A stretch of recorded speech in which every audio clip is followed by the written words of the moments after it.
So as I was opening the door to come out, came in at the same time, synchronization, right? White guy. Okay. Haven't seen him. I don't think I've seen him before.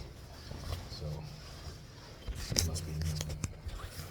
Like I said, they will always recruit new people, move them in to engage in the targeting, right? So doing the synchronized movement.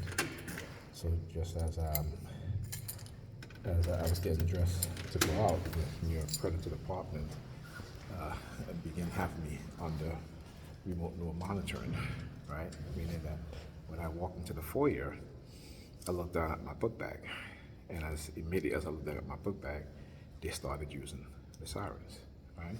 Like I said, whenever I look at particular colors, green, brown, purple, which is a royalty, right? And like red, stuff like that, those colors, black, gray. These are the primary colors in which they would constantly use to target me in terms of, hijacking my consciousness and then putting me through these fixation drill where I start to look and become fixated on something where I'm literally staring at it, right? Not consciously staring at it, like my own mind saying, I'm standing here looking at my bag and just staring like, why am I doing that? So I always know sometimes, like I said, they will do these kind of sneak attacks where particularly when I'm outside, my eyes will shift in a certain direction, right? My eyes will shift in a certain direction, and then they will use their sirens, okay? So I'll give you guys an example, right? So if I'm walking, and like I said, I talk about how they use gloves, right? In the beginning of my targeting, they will constantly use gloves. Like I will see people walking towards me with no gloves on, and they will take out one glove and put it on. And it was always a black glove, right? The color was always black. So they will see me take out one glove and put it on, just like that, right? All I'm saying.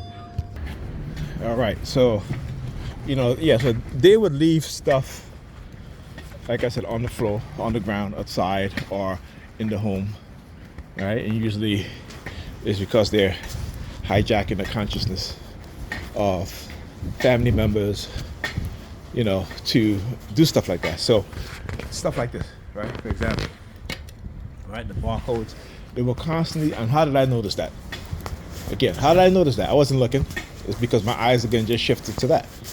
So when I talk about these things, right, particularly using these UPC codes and stuff like that, right, is to let me know that they've microchipped me, right? And they were doing this early on in my targeting for a long time, and it's so severe, right, that again is what had led to my mental breakdown, right?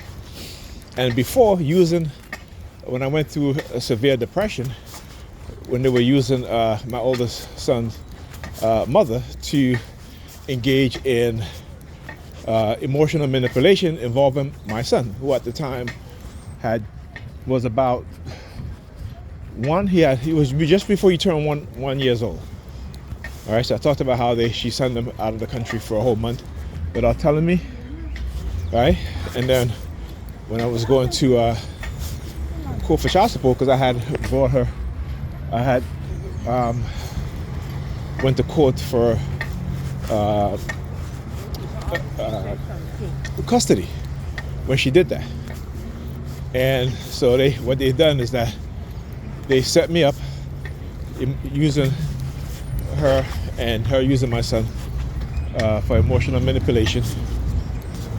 And like I said, they're being helped. A lot of, my brothers, a lot of our women, like I said, have become weaponized against us. We know the court system are using them to put men on child support, but even men who take care of their kids, but they still put them on child support, which is fine. Not a problem. But understand that the courts also make money from the mother of your children putting you on child support.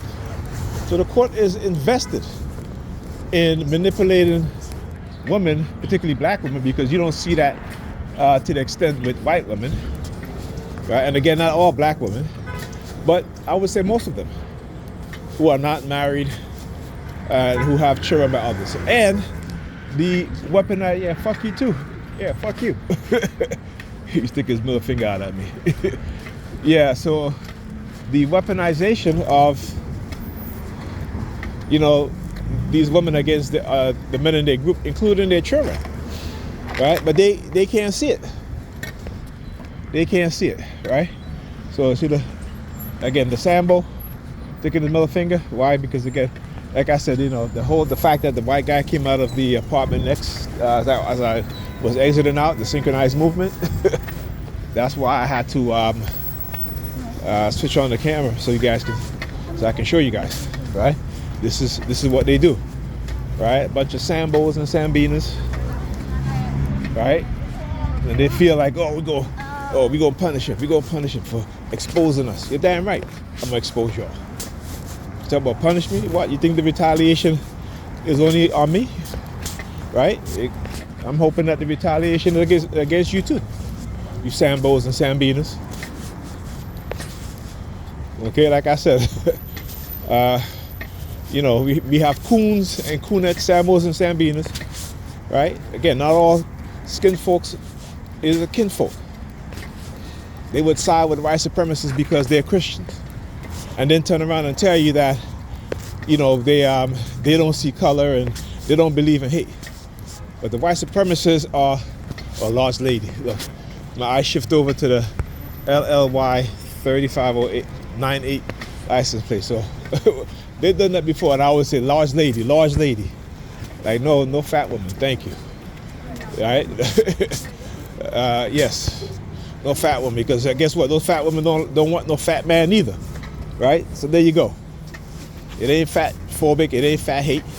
It's the reality. You look at these fat women who talk about, oh, what do they want? They want a man that works out, who's tall, got six-pack, right? But you 300 pounds, man.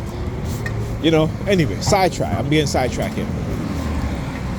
So yeah, this is what they do. And you see the Sambos out there. Like I said, they're very retaliatory. Oh look, AK 394. See, walking my daughter. Okay, they always show up. They always show up, man. Because this is what they do. Right? This is the mindset of these people, the radicalization of people within the society. Right? And that radicalization comes through what? Cognitive warfare. Right? Misinformation, disinformation, half-truths, truths, setups, frame-ups, covert warfare. And yet they don't understand it. Right? So this is what they do. This is how they engage in the type of behavior that they engage in. Right? The white supremacists got them searching their own community for leaders or future leaders so that they can destroy them. Either you're going to be a Christian and march and sing Kumbaya, right? But if you have a revolutionary mindset, a mindset of elevating your people and freeing your people from the oppression that they're under, that they've been manipulated to accept, then you're an enemy. If they can't change your way of thinking, look, got the Grenadian flag wrapped up in his thing, and his jacket, I should say, right? Yeah, but this is what they do, and like I said, I always expose it every single day. All right, talk to you guys in the next video.